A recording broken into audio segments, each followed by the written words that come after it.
आज देश को आज़ाद हुए 78 वर्ष पूरे हो गए। देश में स्वतंत्रता दिवस मनाया जा रहा है। लोग खुशियों से झूम रहे हैं। देश में महापर्व के मौके पर झंडोत्तोलन किया जा रहा है। तो बिहार की राजधानी पटना में भी स्वयं मुख्यमंत्री ने आज झंडोत्तोलन किया। पटना के गांधी मैदान की तस्वीर देखिए। लोग खुशियों से महापर्व को मना रहे हैं। किस तरीके से सभी लोग उमंग में हैं। गांधी मैदान में मौजूद हैं सीएम नीतीश कुमार।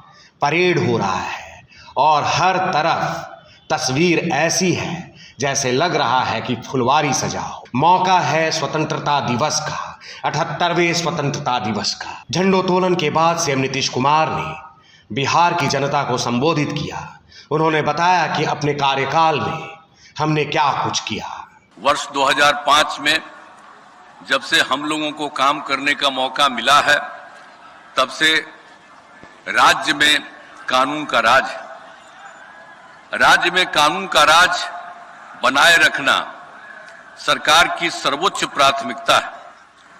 सरकार द्वारा अपराध नियंत्रण एवं विधि व्यवस्था संधारण के लिए सभी आयामों पर योजनाबद्ध तरीके से काम किया जा रहा है। तो पता चला कि बिहार में पुलिस बल की संख्या मात्र 42,481 है, जो जरूरत के हिसाब से बहुत कम थी।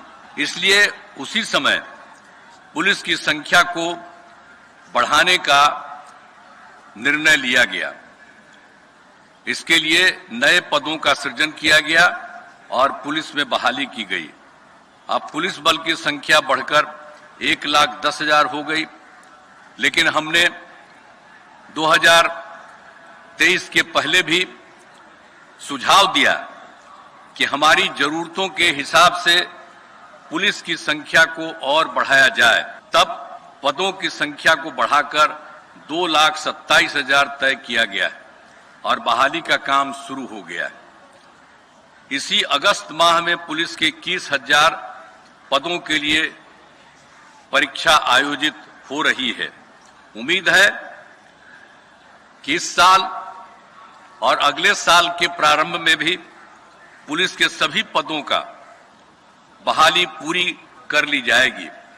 पुलिस के लिए वाहन एवं अन्य आवश्यक संसाधन उपलब्ध कराए गए हैं ताकि विधि व्यवस्था संधारण तथा अनुसंधान में किसी प्रकार की दिक्कत न हो।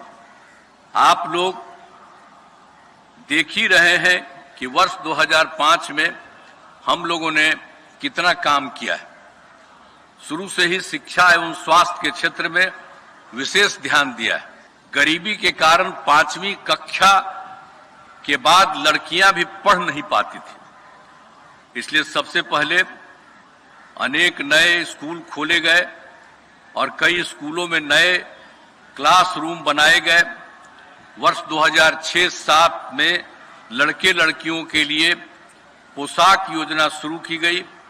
वर्ष 2008 में 9वीं क्लास की लड़कियों को विद्यालय जाने के लिए साइकिल योजना चलाई गई और बाद में वर्ष 2010 से लड़कों को भी साइकिल दी गई। बालिका शिक्षा को बढ़ावा देने के लिए सभी पंचायतों में उच्च माध्यमिक विद्यालय 10+2 स्कूल खोले गए।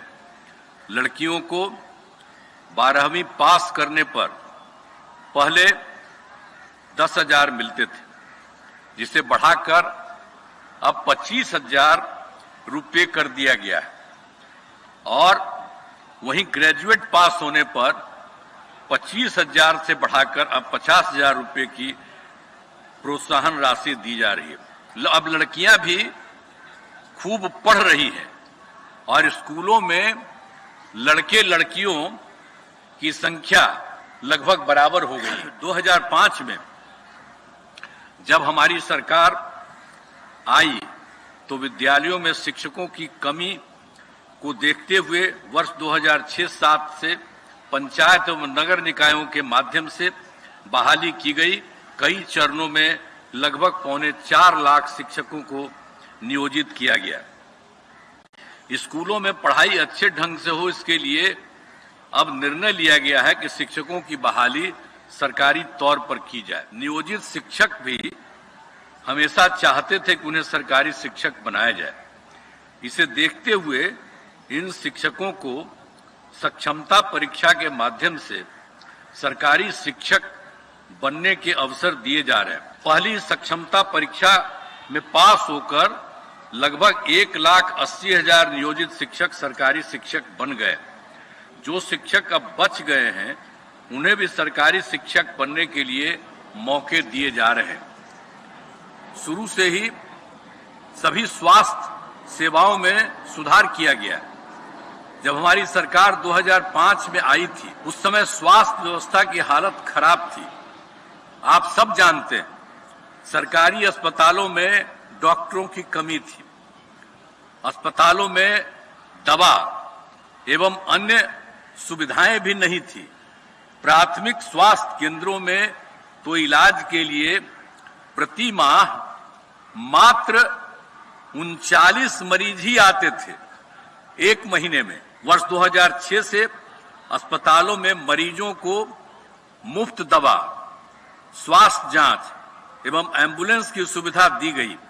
साथ ही डॉक्टरों की बहाली की गई और अस्पतालों में डॉक्टरों की उपस्थिति सुनिश्चित कराई गई। अब सुविधाएं काफी अच्छी हो गई हैं, जिसमें प्राथमिक स्वास्थ्य केंद्र में हर महीने औसतन 11,000 से अधिक मरीज पहुंच रहे थे। तो जब हम लोगों को मौका मिला था तो उस समय कितना था सब लोग जानते थे, 29 मरीज एक महीना में। अब हम लोगों को मौका मिला तो जितना काम करवा रहे हैं तब समझ रहे हैं ना कि प्राथमिक स्वास्थ्य केंद्र में हर महीने औसतन 11,000 से अधिक मरीज पहुंच रहे हैं। पहले राज्य में केवल 6 सरकारी मेडिकल कॉलेज एवं अस्पताल थे। उस कारण यहाँ के छात्र डॉक्टर की पढ़ाई करने राज्य के बाहर जाया करते थे। डॉक्टर की कमी होने के कारण यहाँ के लोग इलाज के लिए भी राज्य के बाहर जाते थे। इसलिए सरकार ने निर्णय लिया कि राज्य में मेडिकल कॉलेज की संख्या बढ़ाई जाएगी। साथ ही सीएम नीतीश कुमार ने देश के लिए कुर्बानी देने वाले स्वतंत्रता सेनानियों को नमन किया और देशवासियों को 78वें स्वतंत्रता दिवस के लिए शुभकामना दी। 15 अगस्त 1947 को हमारा देश आजाद हुआ। आज के दिन हम उन स्वतंत्र सेनानियों को श्रद्धा सुमन अर्पित करते हैं जिन्होंने आजादी की लड़ाई में अपने प्राणों की आहुति दी।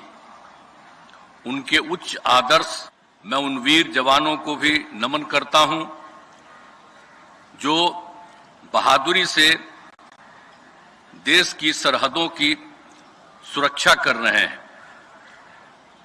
उनके बलिदान को देश की रक्षा करने वाले भारतीय सेना का हम अभिनंदन करते हैं।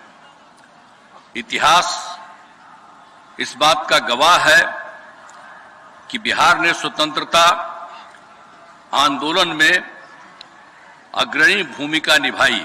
बिहार के लोगों ने हमेशा राष्ट्र निर्माण में बढ़ चढ़कर हिस्सा लिया और देश के लोकतंत्र को मजबूती प्रदान की है।